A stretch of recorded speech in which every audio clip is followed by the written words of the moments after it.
ओम नमो भगवते वासुदेवाय। ओम नमो भगवते वासुदेवाय। ओम नमो भगवते वासुदेवाय। ओम ज्ञानतिमिरान्धस्य ज्ञानञ्जनशलाकया चक्षुरुन्मीलितं येन तस्मै श्रीगुरुवे नमः। श्रीचैतन्यमनोभीष्टं स्थापितं येन भूतले स्वयं रूपकदा मह्यं ददाति स्वपदान्तिकं। वन्देऽहं श्रीगुरून् श्रीयुतपदकमलं। श्रीगुरून् वैष्णवांश्च श्रीरूपं साग्रजातं सहगण रघुनाथान्वितं तं सजीवं साद्वैतं सावधूतं परिजनसहितं श्रीकृष्णचैतन्यदेवं राधाकृष्णपादान् सहगण ललिता श्रीविशाखान्वितांश्च। हे कृष्ण करुणा सिंधु दीनबंधु जगतपते गोपेश गोपिकाकांत राधा कांत नमोस्तुते।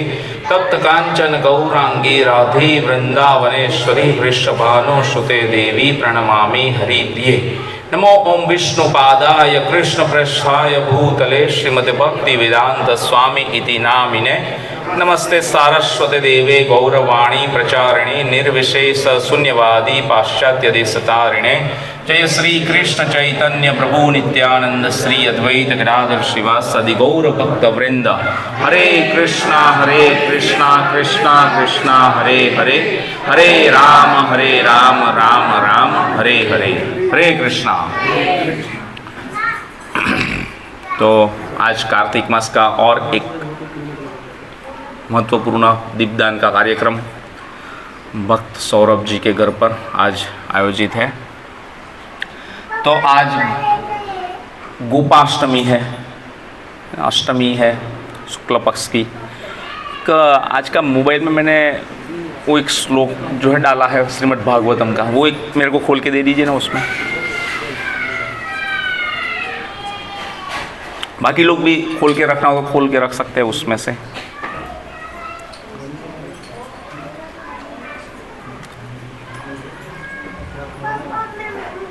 SB 10.15.1 खोल लिया। शुक्लाष्टमी कार्तिक तू, बोलिए सब लोग साथ में। खुल गया है, आज के दिन में ही मैंने डाला है। ये रहा, देखो ये खोल लिया इन्होंने, है ना। SB 2 टाइम बता दीजिए, क्योंकि लोगों ने आर्चिव में डाल के रखा होगा या फिर देखते नहीं होगे, तो ऐसा ही है भाई। देखो मेन जो लीडर रहता है ना, उसके मैसेजेस खास देखने का। बाकी जगह पे ग्रुप जो है लॉक करके रखा जाता है ताकि लोग अननेसेसरी मैसेजेस डाल ना सके, और डाले ही नहीं, कोई कंट्रोल में रखा है पूरा। और यहाँ पे हमने स्वतंत्रता रखी है कि भाई चलो सब लोग अपना अपना डालें, पर उसमें अगर आप जो मेन जो मैं डालता हूँ वो मैसेज ही आप छोड़ दोगे, भूल जाओगे निकले, तो आपको लॉस होगा। मैं इतना तो एक बोल सकता हूँ, समझ सकता हूँ। तो मेरे मैसेज जो है आप ध्यान से सुनिए, है ना, और समझ लीजिए उसको कि कुछ खास रहता है तो ही मैं डालता हूँ वो, तो उसको निगलेक्ट नहीं करने का। चलिए, तो ये लॉक हो गया लोग। शुक्लाष्टमी कार्तिक तू, स्मृता गोपाष्टमी बुधे, तदीनाद वासुदेवो, तदीनाद वासुदेव भूद, गोपा पूर्वतु वत्सः। शुक्लाष्टमी कार्तिक तू, स्मृता गोपाष्टमी बुधे, तदीनाद वासुदेव बुधो, गोपः पूर्वतु वत्सः। तो ये श्लोक का जो मेन जो श्लोक है वो भी पढ़ लेते हैं। सुखदेव गोस्वामी यहाँ पर वर्णन कर रहे हैं परीक्षित महाराज के सामने श्रीमद् भागवतम का 10वां स्कंद में। तत च पौगंडवय स्त्रितो व्रजे, पहला श्लोक उधर, पहले उधर से पढ़िए। ततश्च पौगंडवय स्त्रितो व्रजे, बभूवतुत्सो पशुपाल सम्मतो गाश्चारयन्ति सखीभिः समं पदेर वृंदावनम पुण्यमतीव चक्रतु। तो इस श्लोक में बता रहे श्री सुखदेव उवाच, मतलब सुखदेव गोस्वामी बता रहे हैं, जो कि 12 महाजन में से एक है ना। सुखदेव गोस्वामी ने ज्ञान अपने पिताजी व्यासदेव से लिया है ना। व्यासदेव ने नारद मुनि जो उनके गुरु है उनसे प्रेरणा लेके श्रीमद् भागवतम की रचना की। और वही सुखदेव गोस्वामी जो है परीक्षित महाराज, जो कि मरणासन पर बैठे हुए, 7 दिन के बाद उसको तक्षक नाग जो है दसने वाला है और उसकी मृत्यु होने वाली है, तो उसको यहाँ सुना रहे श्रीमद् भागवतम। और दूसरा सूत गोस्वामी भी जो है वो वहाँ सुन रहे हैं है ना। और वही जो है बाद में सूत गोस्वामी ने नैमिषारण्य करके जगह है उत्तर प्रदेश में, तो वहाँ पर सौनक आदि सभी 88,000 ऋषि एकत्रित हुए थे, उन सबको वही सभा में यह सुनाया है ना। एज इट इज, देखो परंपरा से आ रहा है, जैसा इसने बताया वैसा उसने सुना, वैसा ही वो बता रहे, वैसा उसने सुना वैसा वो नीचे बता रहे। तो इस तरीके से सुखदेव गोस्वामी वाच तत तब च तथा पौगंड वय, मतलब पौगंड अवस्था 6 से 10 वर्ष की आयु रहती है ना, 5 साल के तक बाल्य अवस्था रहती है, फिर पौगंड अवस्था आती है, फिर 10 से 15 किशोर अवस्था आती है, फिर 15 से 20 तरुण अवस्था, फिर युवावस्था में चले जाते हैं ना। इस तरीके से श्रीतो मतलब प्राप्त करके ब्रजे वृंदावन में, बभूवृत बन गए तो दोनों पशुपाल ग्वाल के रूप में सम्मतो नियुक्त गाये चारयंते चराते हुए सखी बीह समम अपने मित्रों के साथ साथ पदे पाँवों के चिन्हों में वृंदावनम श्री वृंदावन को पुण्यम पावन अतीव अत्यंत चक्रतु उन्होंने बना दिया। श्री सुखदेव गोस्वामी ने कहा, अनुवाद, वृंदावन में रहते हुए जब भगवान बलराम तथा भगवान श्री कृष्ण ने पौगंड अवस्था 6 से 10 वर्ष प्राप्त कर ली, तो ग्वालों ने उन्हें गायों चराने के कार्य की अनुमति प्रदान कर दी। इस प्रकार अपने मित्र को साथ इन दोनों बालकों ने वृंदावन को अपने चरण कमलों के चिन्हों से अत्यंत पावन बना दिया। क्या समझे इसमें कि भगवान श्री कृष्ण जो है पौगंड अवस्था में पहुंचे, 6 साल से ऊपर के हुए, 5 साल खत्म हुए और 6 साल में एंटर हुए। उसके बाद में जो कृष्ण और बलराम को जो है गैया, बड़ी गैया जो है चराने का आदेश दे दिया गया है ना। तो यहाँ पर ये वर्णन किया गया है। भगवान श्री कृष्ण अपने उन ग्वाल बालों मित्रों को प्रोत्साहित करना चाहते थे जिन्हें पहले अधासुर ने निगल लिया था और बाद में ब्रह्मा जी चुरा ले गए थे है ना।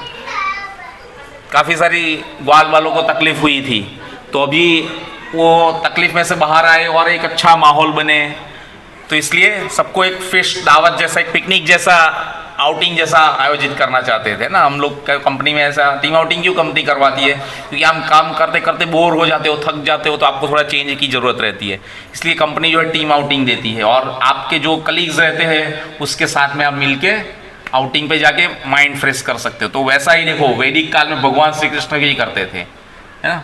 अपने ग्वाल बाल और सखा मित्रों के साथ में है ना, बहुत प्रॉब्लम आई थी, कई बार प्रॉब्लम आती है पूरा कॉपी है देखो, इधर से उधर हमारा और उसका, तो उन लोगों को फिर थोड़ा चेंज मिले, इसके लिए ये लेके गए। कहाँ पर लेके गए ये आगे वर्णन है, देखो। फलतः श्री भगवान ने तय कर दिया कि उन्हें ताल वन में लेके जाए। वृंदावन में 12 वन है, उसमें से एक ये है ताल वन है ना। तो ताल वन में ले जा रहे हैं ना, जहाँ स्वादिष्ट पके हुए फल बहुत सारे हैं, वहाँ पर बहुत फल है पके हुए।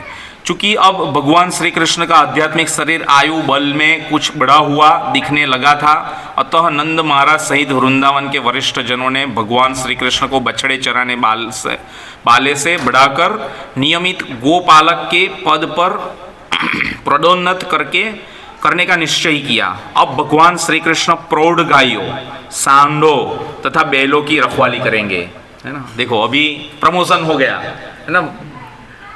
पूरा कॉपी पेस्ट है, देखा मैंने बोला ना। उधर भी देखो भगवान का भी बड़ी, पहले छोटी छोटी जो बछड़े जो थे उनको लेके जाया करते थे, अभी बड़े बड़े बछड़े जो है वहां लेके जा रहे हैं। इसके पूर्व नंद महाराज स्नेहवश भगवान श्री कृष्ण को नंद तथा अपरिपक्व जानकर गाय बैलों की रखवाली करने में अक्षम मानते रहे, है ना। क्योंकि भगवान के लिए चिंताग्रस्त थे, क्योंकि बहुत सारे कंस के असुर आते थे और उसको परेशान करते थे, मारने का प्रयास किया था। तो इसलिए माता यशोदा और नंद महाराज जो है काफ़ी चिंतित थे, तो इसलिए उसका बहुत ही अच्छे से ध्यान रखते थे कृष्ण भगवान का, कि कोई असुर आके उनको परेशानी में न डाले। तो इसलिए वह स्नेहवश जो है उसको अपरिपक्व मान रहे थे, है ना। अभी छोटा बालक है, कई बार होता है ना, माता जी जो है बड़े हो जाते हैं, 50 साल के जो भी हो जाते हैं, आपको बहुत सारा कमाने लगते हैं, आपके बच्चे भी कमाने लग जाते हैं, फिर भी जो है माँ रहती है ना, तो कभी आते हैं तो पूछती है, क्या तेरे को और कुछ ज़रूरत तो नहीं है, तेरे को कुछ चाहिए, तेरे पास है सब। ये माँ और पिता का ये स्वभाव रहता है। भले आप 60 साल के भी हो जाओ तो भी माँ पूछती है कि तेरे को कुछ चाहिए। उसको तो क्या चाहिए होगा, उसको पूरी जिंदगी कमा लिया, सब कुछ है उसके पास, फिर भी माँ जो है पूछती है, प्रेमवश, स्नेहवश। फिर से लॉक हो गया। तो ये यहाँ पर वर्णन किया गया है पूरा, जो सुखदेव गोस्वामी ने परीक्षित महाराज के सामने, है ना।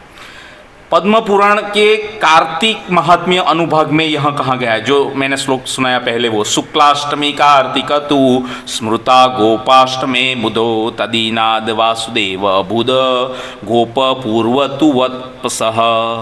विद्वान लोग जो है कार्तिक मास की शुक्लाष्टमी, एक्चुअली ये शुक्ल पक्ष में आती है ना, ये अष्टमी, तो शुक्लाष्टमी इसको बोलते हैं। पर विद्वान लोग जो है, विद्वान दैट मीन्स कि ब्राह्मण और वैष्णव जो रहते हैं, वो इनको जो है गोपाष्टमी के नाम से जानते हैं, इसलिए हम इसको क्या बोलते हैं, गोपाष्टमी। समझ गए। तो गोपाष्टमी इसलिए हमारे कैलेंडर में भी लिखा रहता है, वैष्णव कैलेंडर में। उस दिन से भगवान वासुदेव गायों की सेवा करने लगे, है ना। तदी नाद वासुदेव बुधो गोप पूर्व तु वत्स, मतलब पहले पूर्व क्या थे, जबकि इसके पूर्व वह बछड़े चराते थे, तो इसलिए वत्स थे, वत्स, है ना। वत्स बोलते हैं ना, हे वत्स, ऐसे। पद शब्द में सूचित होता है कि भगवान श्री कृष्ण ने पृथ्वी को अपने चरण कमलों से पवित्र बनाया। जब भगवान श्री कृष्ण और बलराम जो है नंगे पैर ब्रज की भूमि में निकल चुके गैया को लेके, तो ब्रज की जो मिट्टी है, धूल है, वो गैयों के खूर से जो है पूरी उड़ती है, पूरी ऊपर। आप कभी गैया के झुंड में कभी ऐसे जाओगे ना, तो आपको रियलाइज होगा पूरी धूल मिट्टी, और पूरा कृष्ण बलराम जो है उसी से पूरे लोथपोथ हो जाते थे, जिससे वृंदावन की बालाओं को महान चिंता रहती थी कि भगवान कृष्ण सुबह के गए हैं, खाना खाया होगा, थक गए होंगे, उनके पैरों में कहीं पे चुभन तो नहीं हुई होगी, उसको कोई कष्ट तो नहीं हुआ होगा, कब घर पे आएंगे, राह देखते रहती थी। उनके कमल चरणों को कोटि कहीं चोट तो न लग जाए, इस तरीके से यहाँ पर वर्णन करते। बहुत ही सुंदर श्लोक है श्रीमद् भागवतम का, कार्तिक मास का, एकदम ही अचानक अज्ञात हुआ भगवान और वैष्णव की कृपा से। मैंने डाला भी था ग्रुप में कि ये आज एक बार जरूर सबके सामने पढ़ेंगे और सबको सुनाएंगे, है ना।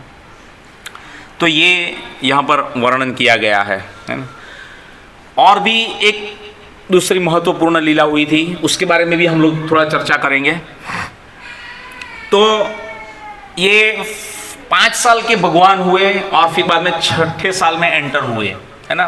भगवान का जन्म कब हुआ, जन्माष्टमी, और आज कौन सा दिन है, गोपाष्टमी। कितना दिन हो गया, टाइम डिफरेंस कितना हुआ, 2-2.5 महीना जैसा हो गया ना, 2.5 महीना जैसा हुआ। तो यहां पर ऐसा क्यों लिखा है कि 6ठे साल में एंटर होने के बाद, एक्चुअली तो 6ठे साल पे एंटर जन्माष्टमी हुई, उसके दूसरे दिन से ही हो गए, है ना।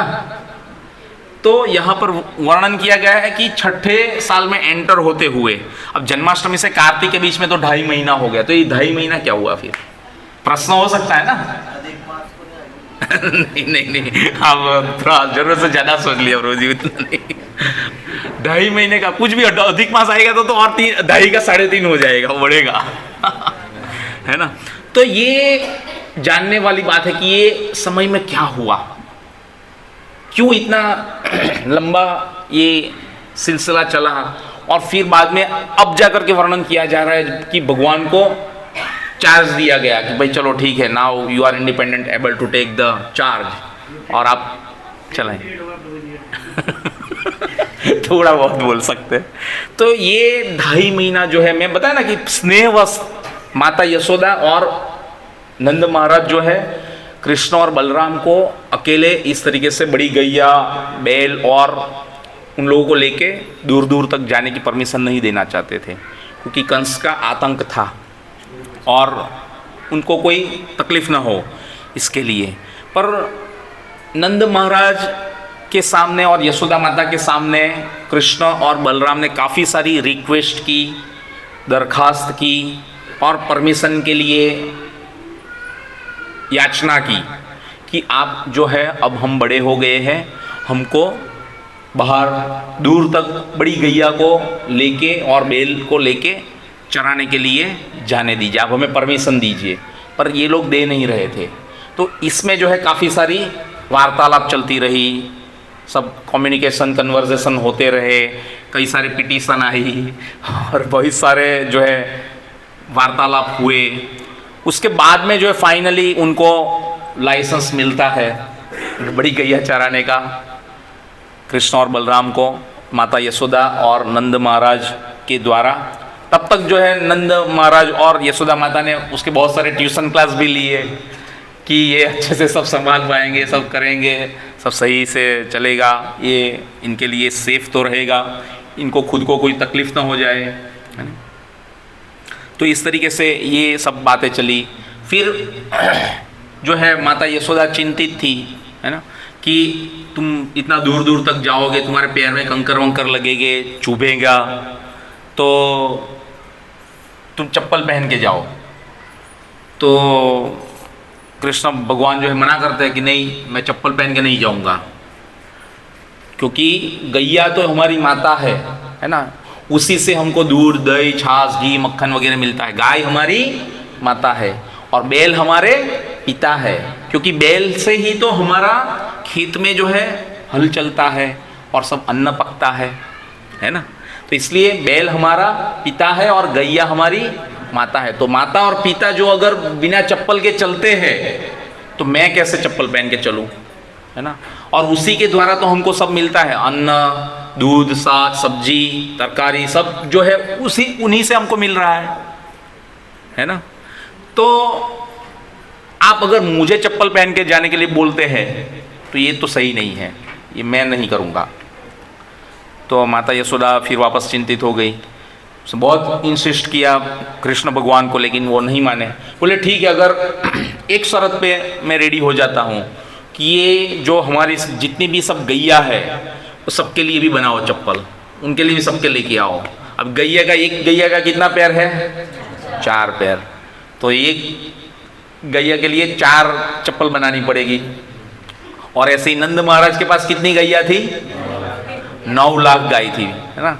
शुरू में 30 लाख गाय थी, लेकिन जब भगवान कृष्ण का जन्म हुआ और वासुदेव जी जब उनको मथुरा से नंद महाराज के यहाँ गोकुल में लाके छोड़ गए रात को, उसके बाद में दूसरे दिन जो है नंद महोत्सव सेलिब्रेट किया नंद महाराज ने।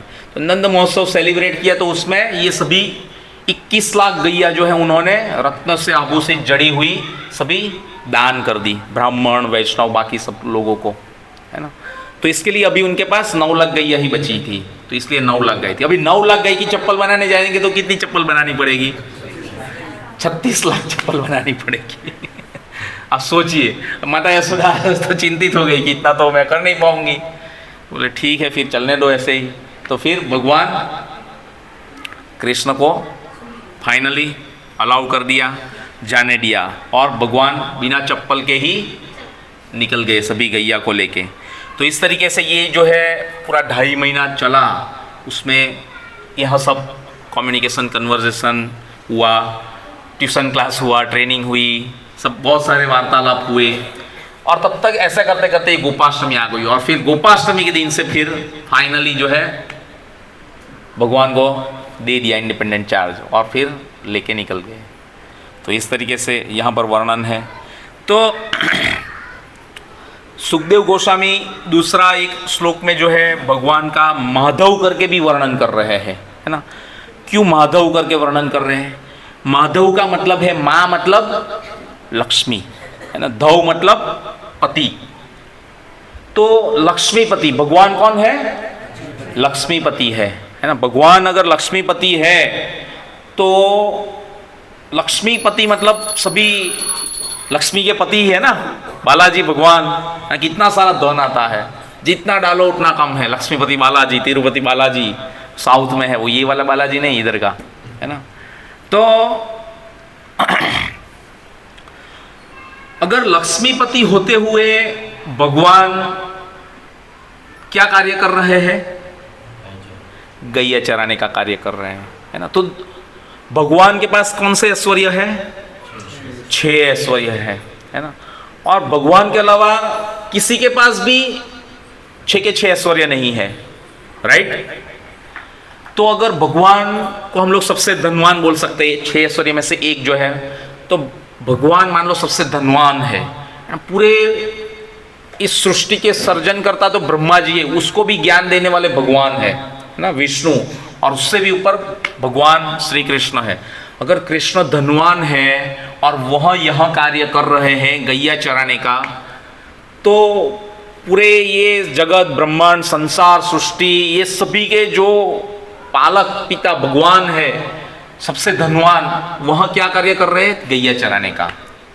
देखो, और आज कैसा है, अगर किसी को गैया चरानी हो के लिए बोला जाए, गैया तो होती नहीं है काफी सारे लोगों के पास, है ना।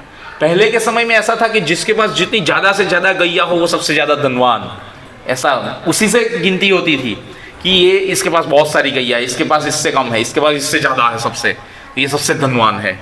इस तरीके से इसी से गिनती होती थी। ये हमारे जैसे ये कैश से नहीं कि भाई किसके पास धन संपत्ति number of million trillion dollar US जो भी है उसमें सबसे ज़्यादा है, ये अमीर है देश का, ऐसा नहीं। वैदिक काल में ये संपत्ति क्या है? गैया थी ना, क्योंकि गाय और बैल हमारे माता और पिता है। भागवतम में बहुत ही अच्छा वर्णन किया हुआ है। इसीलिए आज वैदिक काल में जो इसकी बहुत अच्छे से इसकी सुरक्षा होती थी और इसी से जो है हमको सब कुछ मिलता था। लेकिन आजकल परिस्थिति ऐसी है कि लोग गैया को अपनी जीवा की तुष्टि के लिए मार रहे हैं, है ना। पोर्क करते, पता है आपको? पोर्क परोसा जाता है, बनाया जाता है, मीट है वन टाइप ऑफ, बाहर की कंट्रीज में ज़्यादा है थोड़ा। तो ये जो है बीफ, और वो जो है बीफ पोर्क, ये सब जो है गैया के मांस में से ये लोग बनाते हैं और इसको खिलाते हैं। बर्गर आते हैं ना, बर्गर में उसकी स्लाइस करके रखते हैं, जैसे हम लोग चीज़ की स्लाइस रखते हैं ना, वैसी उसकी स्लाइस आती है और उसके पूरे पैकेट आते हैं रेडीमेड। आप मॉल में जाओगे तो वहाँ पर मिलते हैं और लोग लेते हैं और फिर बाद में उसी को जो है वो उसमें सब स्टफिंग में डालते हैं बीच में और फिर ये खाया जाता है। तो आज कलयुग में अगर ये परिस्थिति है तो मानिए कि कैसे लोगों का कल्याण होगा। ये जो है कलयुग में सभी लोग नरकागामी बन रहे हैं, सब नरक की ओर आगे बढ़ रहे हैं। इसके चलते हुए परिस्थिति बहुत खराब होगी। गाय और बैल की अगर हालत खराब कर देंगे तो, क्योंकि आजकल गैया जो है बहुत दुखी कई बार प्रभावित रहती है। कलयुग का वर्णन है जब महाराज परीक्षित को श्राप मिला उसके बाद में श्रीमद् भागवतम के पहले स्कंद में, अगर आप लोगों ने पढ़ना चालू किया होगा और पढ़ रहे होगे तो, कि गैया जो है रोने लगेगी। गैया बछड़े जो है थन के ऊपर मुंह नहीं लगाएंगे और अगर थन के ऊपर मुंह लगाते हैं तो दूध पिएगी नहीं। और गैया और बैल जो है आपको जो घास चारा और जो दाते तो वो खुशी से लेगी नहीं, मुंह नहीं लगाएगी उसको, ऐसा रह जाता है कई बार। तो ये यहाँ सब बहुत सारा वर्णन हुआ है ना। तो इसलिए माधव है भगवान, और ये माधव अगर यह कार्य कर रहे हैं गैया चराने का और इतनी सारी गैया वहाँ पर जाती है तो उससे पूरी धूल मिट्टी से लोथपोथ हो जाते हैं भगवान, है ना। तो आप सोचिए कि ब्रज की भूमि कितनी धन्य होगी जहाँ पर भगवान बिना चप्पल के घूमते हैं, है ना, भगवान का घर है ना। जब भगवान ब्रज से बाहर निकल जाते हैं तो फिर भगवान ऐश्वर्य में रहते हैं, चप्पल जूता सब कुछ रहता है। द्वारका में भगवान का ऐश्वर्य देखिए, है ना। तो इस तरीके से तो आज के दिन गैया की पूजा खास करने का महत्व है, और गैया को जो है परिक्रमा भी करनी चाहिए, अच्छे से पूजा करनी चाहिए। बहुत सारी चीज़ें का वर्णन किया गया है शास्त्र में, है ना। तो ये माधव है ना, वहाँ यह कार्य कर रहे थे, है ना। तो अगर आपको पूछा जाए कि पशुओं में किसका दूध उत्तम है, तो आप क्या बताओगे? देखो, गाय को आपको पशु बोलना नहीं है यहाँ पर, तो इस लेवल का वर्णन किया गया है ना।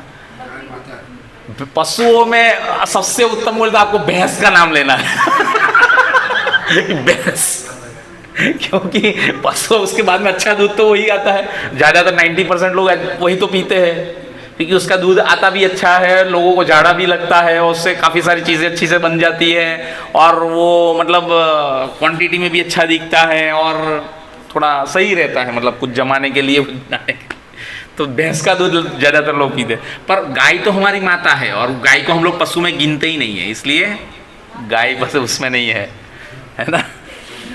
तो इसलिए जो पशु का दूध है वहाँ उत्तम है, वो भैंस है, और गाय जो हमारी माता है वो अति उत्तम है, सबसे उत्तम। यज्ञ में जो है भी गाय का दूध का ही सभी चीज़ों का पंचगव्य और सब यूज़ होता है ना। और घी भी जो है गाय का घी यूज़ होता है। इवन इतना तो अभी हम लोग भी कर रहे हैं कि गाय का घी ला के इतना हजारों लोगों का प्रसाद बनाते तो भी वही लेके आते हैं। ऐसा नहीं कि भैंस का लेके आ जाए या डालडा घी लेके आ जाए, उतना तो अभी है। तो इस तरीके से यज्ञ में भी जो है, इसलिए वैदिक काल में जो है यज्ञ वगैरह सब होते थे, तो ये सब चीज़ें अच्छे से अवेलेबल थी तो किया जाता था। अभी गैया भी ज़्यादा रही नहीं है। अब किसी जगह पे ऐसे जाओगे तो भैंस ज़्यादा दिखेगी, गाय कम दिखती है अभी, हालत थोड़ी ऐसी हो गई है। तो इसलिए गाय का सेवन इसको बचाना चाहिए, उसको प्रोटेक्शन मिलना चाहिए, है ना। यह हमारा कर्तव्य है। इवन जब आगे और भी वर्णन किया गया है कि दिलीप महाराज जो आए थे, है ना, जो अपने ये कपिल मुनि के आश्रम के ऊपर जो है उसके 60,000 पुत्र सुनीति के जो है जलाकर राख कर दिए थे, वो अश्व घोड़ा जो है इंद्र चुरा के लेके चला गया था और वहाँ पर रख लिया था, वो कथा एक बार की थी। तो वो पुत्र को वापस जिंदा करने के लिए भी जो है उसके काल में सब जितने आए उन्होंने सबने बहुत तपस्या की, है ना। तो दिलीप महाराज ने भी बहुत तपस्या की थी, और दिलीप महाराज ने जो बहा गया था तो उसकी गैया के ऊपर हमला कर दिया था, तो उसका रक्षा करने के लिए अपना जीव जोखम में डाल दिया था और उन लोगों की रक्षा की थी, है ना। तो गैया बहुत प्रसन्न हो गई थी उनसे और उसको आशीर्वाद दिया था कि हे दिलीप, तुमने जो है हमारे इस तरीके से रक्षा किया है, उसके बदले में तुम्हारे कुल में एक बहुत ही अच्छा पुत्र का जन्म होगा, और वह जो है तुम्हारे जो पुत्र जो जिसको भस्म कर दिया था कपिल मुनि ने अपने आश्रम के पास, है ना, अश्व में घोड़ा यज्ञ चुराने के लिए वहाँ पर पहुँचे थे, तो वहाँ पर हाहाकार कर दिया था, तो वो उनको श्राप देके उसको जलाकर भस्मीभूत कर दिया था। तो उनको वापस जिंदा करेंगे ये, है ना। तो ऐसा पुत्र आएगा। तो फिर दिलीप महाराज के पुत्र कौन आए? भगीरथ, है ना। और भगीरथ जी जो है गंगा को लेके आए, गंगा को लेके आएगा, ऐसा आशीर्वाद दिया था गैया ने, गाय माता ने दिलीप महाराज को। तो वो जो है ये गंगा को लेके आए, फिर वो गंगा को पूरी ऊपर से लेके पूरी ये बिहार, छत्तीसगढ़, उत्तराखंड, उत्तर प्रदेश, ये सब जगह से होते हुए गंगा को पूरी ये बंगाल की खाड़ी जहाँ पर गंगा सागर है वहाँ तक पूरी लेके गए ना, कपिल मुनि का आश्रम है वहाँ पर, तो वहाँ तक लेके आए। तो उनको भी जो है गाय का आशीर्वाद मिला था, ये भी एक वर्णन है। बहुत सारा ऐसा वृत्तांत है गायों के बारे में, आप श्रीमद् भागवत पुराण पढ़ते जाओगे तो, और ज़्यादा डिटेल में नहीं जाएंगे। पर ये जो है बहुत ही अच्छी एक लीला आज के दिन हुई थी, इसकी वजह से जो है गोपाष्टमी बोला जाता है। और नंद महाराज ने इसको बड़े ही धामधूम से, बड़े भव्य तरीके से, बहुत ही अच्छे से संपन्न किया था। लोगों को एकत्रित करके जो है सेलिब्रेट किया था उनकी खुशी में, और गैयों की पूजा भी की थी। तो ये एक बहुत ही महत्वपूर्ण गोपाष्टमी की कथा थी। दूसरी एक कथा ये भी है कि गोपाष्टमी के दिन राधा रानी के जो है चरण के एक स्पेशल दर्शन होते हैं। मैंने आज डाला है ग्रुप में, अगर आप लोगों ने दर्शन किया होगा तो देख सकते हैं। इवन उधर का जो मंदिर है, उधर का जो कृष्ण बलराम वाला एक वो है, उसमें भी राधा रानी के पैर दिख रहे हैं। उसमें जो है श्रृंगार वैसे किया जाता है कि वो आज के दिन जो पैर दिखते हैं। तो उसके पीछे भी एक लीला और कथा है ना। एक बार भगवान कृष्ण जो है दिन के समय में राधा रानी के विरह में जो है बैठे थे और क्रंदन कर रहे थे। उनकी इच्छा तीव्र थी राधा रानी से मिलने की। तो बाकी गोप बालक और बाकी सब लोग आया, हरे कृष्णा क्या हुआ, तुम क्यों चिंतित हो, क्यों दुखी हो, क्या हो गया? बोले मुझे राधा रानी से मिलवाओ।